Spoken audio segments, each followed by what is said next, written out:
This is the ISG Digital Dish.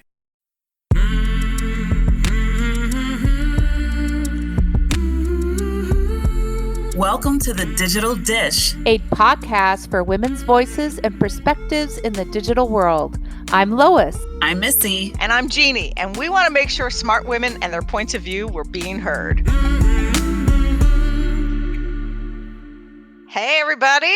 Welcome back. Hi, Lois. Hi, Jeanne. Gosh, it's good to see you and hear you. It's been a while. I know. We say this every time because we only do this once a month. So we try to do it more and it just never comes together. Yeah, and we never actually physically see each other anymore. So, thank goodness we do this. Otherwise, we would never see each other. I would never see you, Lois. But here's the other part is this woman that we have on this interview is Jennifer Galvin from OutSystems. Super smart.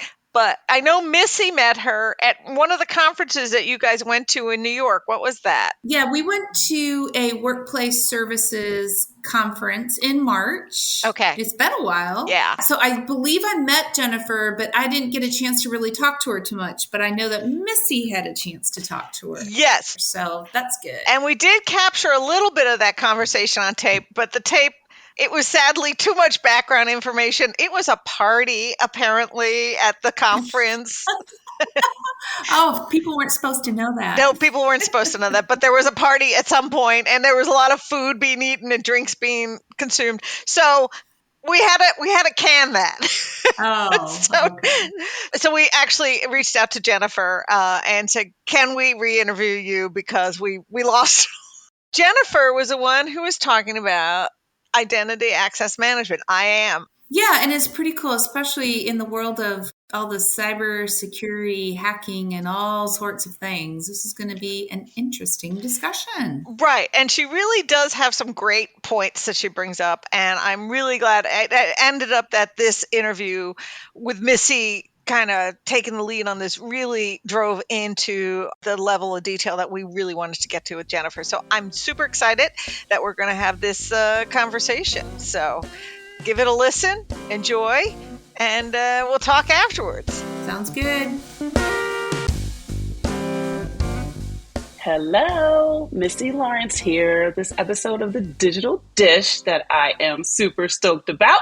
We've got Jennifer Galvin joining us. Jennifer, why don't you introduce yourself? Because I think if I keep talking, I'm going to give away too much. Oh, thank you. My name is Jennifer Galvin. I currently serve as a Tech Alliance Lead for OutSystems, but I've been in technology for about 23 years total now, and I've actually helped create a number of mission-critical platforms and systems for various companies over the years, especially when it comes to identity and access management. I was one of the architects on the Center for Medicare and Medicaid identity service that serves about 12% of the U.S. population. And I've worked on other identity projects like FAA Drone Zone and other ones out there that you might use and be familiar with. So what is a Tech Alliance Lead? I like all of these words, like all three of them, but I'm not quite sure when they all come together what that means. I don't want to make any assumptions here. Yes, so in my role, I bridge the gap with our Tech Alliance partners between marketing, product management, field, and customer success. Okay. And that's very important in my current company because at OutSystems, we are a low-code platform, and a low-code platform is designed to help you build applications faster, beautiful web and mobile applications fast. And so when you do that, you're usually bringing together a number of services, integrations, and usually a lot of data from the previous systems. And there's a lot of technologies in play there. And our goal is to make sure that our platform works the best with all of those services and helps create a much more performant service in low code, using those services than, if you were to try to do this all yourself. Yes. You probably, to our listeners, sound like just a wicked, smart, techie genius person. Like, okay, we got some of these words: low code, platform, services, integration, data, which, we can geek out about. But let's just go all the way back. How did you get started in technology or in digital? Like, what was your first indoctrination, if you will? Oh gosh, how far back do you want to go? So I was always a fan of technology. As a kid growing up, I was a big gamer. What? My first gaming system was in a television Oh my gosh. that my father bought at a flea market. My first was like a Sega. Like, you're talking about that, right? Like gaming. Yes. And I loved my Hidden Dragon, Double Dragon. I can't remember what the name of it was, but yeah. Obviously, and I've always gamed as a kid. That was really the first introduction. I actually had a brilliant career ahead of me as a potential surgeon or a doctor or a chemical engineer, and that all got derailed. Yes, He's like, I'm super smart, I'm very smart, and I'm ultra smart. So that was where I was on my. I had taken 5 AP courses in high school. I was ready to go. Me too. Yes, and then I had to fill a study hall. I had to fill an extra study hall my last year, and I did it with a programming class. And I just threw all that other stuff out the window, and wow, that's where I ended up. So I decided to change paths and go into computers. Wow. Okay. So, and we thank you, and Women in Digital thank you, because you've paved the path and you're leading a way. So you went into computers. You got a degree in computer science? I do. I have an undergraduate and a master's degree in computer science. Lovely. So what has been your favorite role so far? Like, I know we talked a lot about when we met at the conference at Future Workplace, and then we touched bases again when we were talking cloud and, cybersecurity and intelligent industries. Like, what's out of all of the things, and you've seen, I guess, the breadth and the development of digital, like, what's been your jam the most? Oh gosh. So I don't think I've ever really worked a job. I have loved everything I did. It seemed like a detour when I first started to get into technology, because the hottest careers were being driven by startups like Doug Humphrey's DigX, which was like managed firewalls. Wow. And I started there, which was a kind of a crazy experience, because I think in the interview I actually genuinely said, "What's a firewall?" I didn't know.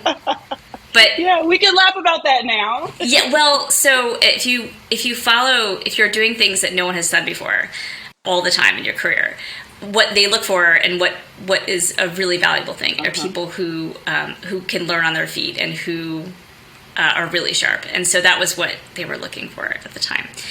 And I feel like everything I've done in my career are things that no one has really done before me. And it's been up to me and the team around me to figure out how we would do that. And we just figure it out. I mean, that's the lifeblood of being a technologist. That's the thing that really energizes me. And that's the part I like best. And I've followed the positions and work that have fed that have had this high amount of scrappiness, right? Where you're just figuring it out.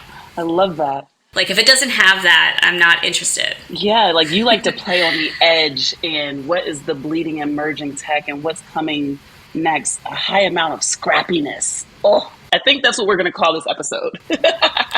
Jennifer Galvin, a high amount of scrappiness.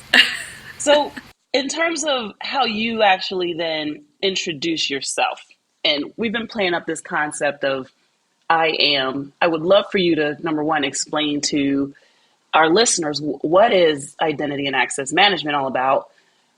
That's one question, and you can pick the order that you want to answer. The second question is, you had first introduced yourself when we were meeting in person around, I think you were an evangelist of something. I was like, who are you? What's your name? What do you do? You were like, I'm an evangelist of low code something or other. I'm not sure. Yes. How do you come up with that identifier and create that personal brand, as I don't know if it matters being a woman in technology or a woman in digital, but that resonated with me. It stuck. I was like, ooh, what's my identifier? How do I introduce myself? What's my identity? So it's kind of the actual literal technical, like, what is identity and access management?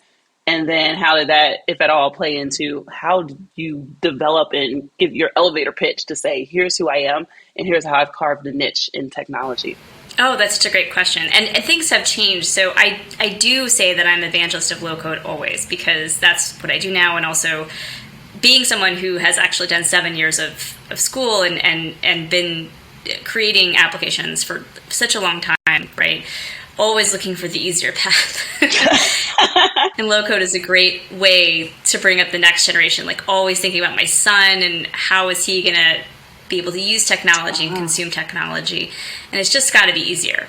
And so I have introduced myself that way. I believe that I am always there evangelizing for these things. And it's putting yourself out in the world does build your identity. It tells people who you are, and how they respond to you actually shapes your identity too. So in the course of that time, one of my customers actually had given me a nickname. And it's funny because back when I was doing this at HP, I'd gotten this nickname, Queen of Cloud. And I love it. It stuck for a long time. The crown. Oh, yes, Queen of Cloud, because we were building these private cloud services at the time. And so now another customer said, "You're the Queen of Apps." I loved it so much, I stuck it on my LinkedIn profile. And now people at OutSystems introduce me this way. I love it. You don't see a lot of feminized titles in technology, right? No. So the Queen of Apps is really important to me because it's the queen. Like, it can only be me. It's only assigned to a woman. It's a very specific thing. I have so many feels about all of this. I have chills right now. You need to copyright that, number one. That's the value that you are giving to your clients, to your customers, and then they kind of regurgitate that back to you. Here's what you're bringing to our world. So that is, I guess, my identifier right now. So if you want to be proactive about it, maybe what we could do is think about that. What is the value that I want to give or deliver to this engagement, this employer, my colleagues? What do I want to be known as? And then you kind of do soft feelers and maybe gut checks or pulse checks to just kind of ask for feedback. Yeah. How am I actually adding value? Yeah. I love it. So that's who you are. What exactly is identity and access management? Okay. Well, great question. Let me see if I can do it justice. Okay. So as we've looked at technology in the past 10 years, right, it's really changed, right? When you would get an iPod player or you would get a phone or device. 10 years ago, these devices were like really static, right? You get an iPod player and it was up to you to decide what music would be on it, or it was up to you to decide how you would operate this device. If you could afford an iPod, I was so excited back then. I just had like an MP3 had a player. Zune, yeah. It was so cute. And I was like, hold up, my top 30 songs are on here. I got to really pick which songs I need for this run because that's all I can hold. Well, yes, and those 30 songs, like now if you watched, Stranger Things, I don't want to spoil it for people, but if you watch Stranger Things, like there's now this meme going around, which is like, what are the top 30 songs that would save you from Vecna, right? It's very personalized to you, right? Only those 30 songs can save Missy. Yes, I love that. So identity is that collection of who you really are, and it's a strong identifier. And when we think about technology now, identity is the service that links you to that application you're using. And so when you think about identity, it's that centralized management of that profile. So when it comes to access, it has a secure dimension to it. Like we need to make that access secure so that only I can access it. But also there's this profile dimension where it has to be a rich enough profile so that it does link only to me, right? And it can't be mistaken for anyone else. And then also there's this frictionless and ease of use side of it when it comes to technology, which is, make sure that I can access those things, make sure it benefits me. So now, the way access management works for you, right, is let's say you lose your iPod, and iPods don't work this way, but they could, right? You got a new iPod, which is not a thing, but let's say you got a new iPod, which you do, you have your phone, right? And you re-sign into iTunes. And so when you do that, it downloads all of your 30 precious songs back to your phone. Probably now like 300, right? It's, So it knows Missy, like if and so this is really critical. Like if Vecna was real, and you broke your phone and you had to get a new phone, like immediately you would have that playlist that would save you from Vecna, like right away. You wouldn't have to download those songs. So this is a real benefit in this fictionalized world of Stranger Things, but yeah. But a real benefit in the real world, right? This is how they work now. Devices, you're just like, toss them, get a new one, log back into your iCloud account. Looks like your phone. So that's what identity gives you. So identity, who I am, access, what I have the ability to get. I'm thinking as an employee of an employer and or of a consumer of a service or something. And then the management piece is the governance or the processes, the structure on the back end that says, yes, you can, because we believe this is your identity and that you can have the ability to tap into this data. Yes. Okay. Yes. And it needs to be managed centrally, going back to that governance part that you're saying, because the company is in charge. So, this makes it easy for them to manage in one place, like what you have access to, your information, and also like as you change roles in the company, it's very important for them to govern, that access and grant and remove. And it turns that question of who you are at all times from technology from a static thing, how it was configured, into a very dynamic thing, who you are at that time. So I feel like we could probably talk for hours and hours, but now, where you are, your current state in your career, as you look to the future of what's next, like, who are you? How do you still identify as yourself? Is it still the queen of cloud? Like, Jennifer Galvin, I am ... Oh gosh, this is terrible. This is the part of the interview that I fail constantly. Christy, you just turned us into psychology. I think, well, and women are, we need to advocate for ourselves better. So I will try here. I think that I'm always a work of continuous improvement. My goal in life is always to grow and change. And so it's been a very good journey. I mean, in a way, it started out, I thought I was going to build applications, and then, because there was work for building applications, but it wasn't as exciting as building what turned out to be the next generation of internet infrastructure, cloud, and services that powered the cloud. And so now I get to come all the way back. What's next? Well, I think it's going to be even bigger applications of technology that we haven't seen. The big technologies that, there's a bunch of talk on, we all know what the leading technologies are that are basically just new and haven't found a lot of really good uses. And they are crypto, or rather blockchain, right? Blockchain has kind of a mixed application. Augmented reality is finding its way in the corporate world. It's kind of a cute tool at this point for retail, but now it's kind of finding its way into training and simulation.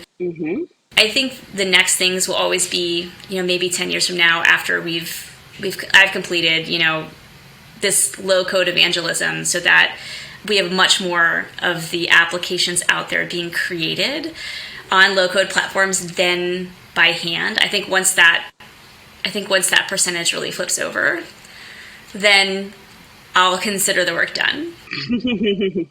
And I'll look to the next burgeoning field, which might be one of those, but we'll see. Something new that hasn't been fully formed yet, I hope, anyway. Because you need that high amount of scrappiness. Well, and also I constantly look at, where women are being attracted in the industry, because, like, we hope that these women will stay. Like, we hope that there's certain fields, our fields are so big now. Like, this field is enormous. And so we look at, like, where are there the most women? And the reason I'm here now, honestly, is because the most women are in, if you look at the top hired fields for women in technology, it's front-end developers, back-end developers, and full-stack developers. Just general development. Like, women are really good. Front, back, and full stack, top to bottom. Yeah. Women are really good and really present writing applications today, right? That's a really big thing.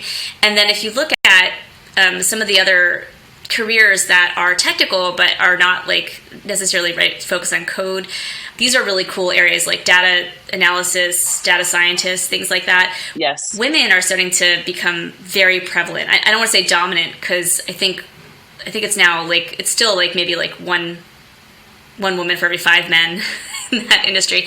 I think I heard 1 to 8, but that's better. I like your Yes, numbers well, better. yes, you can always hope. But that's where you see the women's really. It's the youngest, brightest minds, and they're doing the most innovative and critical work for these companies. They're the ones that are setting the direction for that company's innovation. And so, if you look at where the women are present, like that's who we have to build up as women, right? And so, I take the low code platform evangelism very seriously now, because I think that what I do now is extremely relevant to both of those populations of women, and I hope that it builds them up.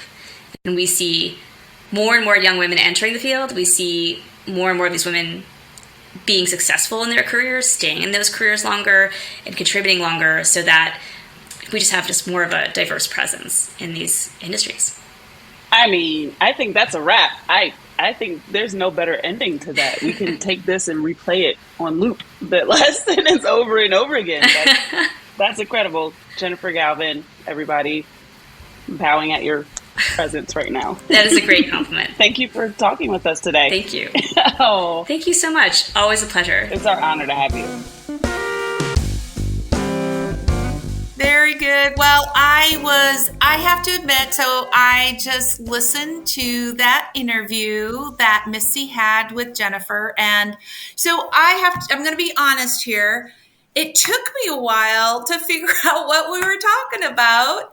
It was very interesting to listen to Jennifer talk about how she got to the role she's in, what kind of path that she went through, and lots of really good inquisitive, Missy trying to get at like who she is, which I thought was clever, to the fact that she's in identity management.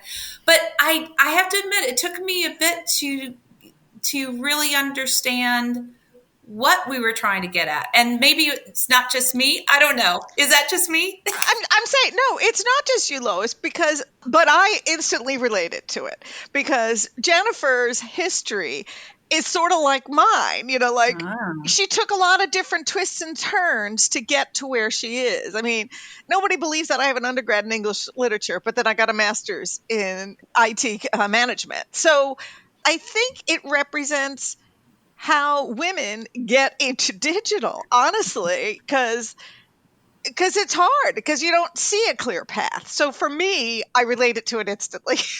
Well, that's a really good point, because, and I guess what then started to dawn on me midway through, and I was starting to somewhat get the aha moment, is who we are is not just, it's not that simple, right? We are a product of many different things that we've done in our past. We all have different passions. She has definitely passions around no code. Or low code. It's almost like it's not this simple, like and as Missy asked her, who are you, or describe yourself, she had to pause and think.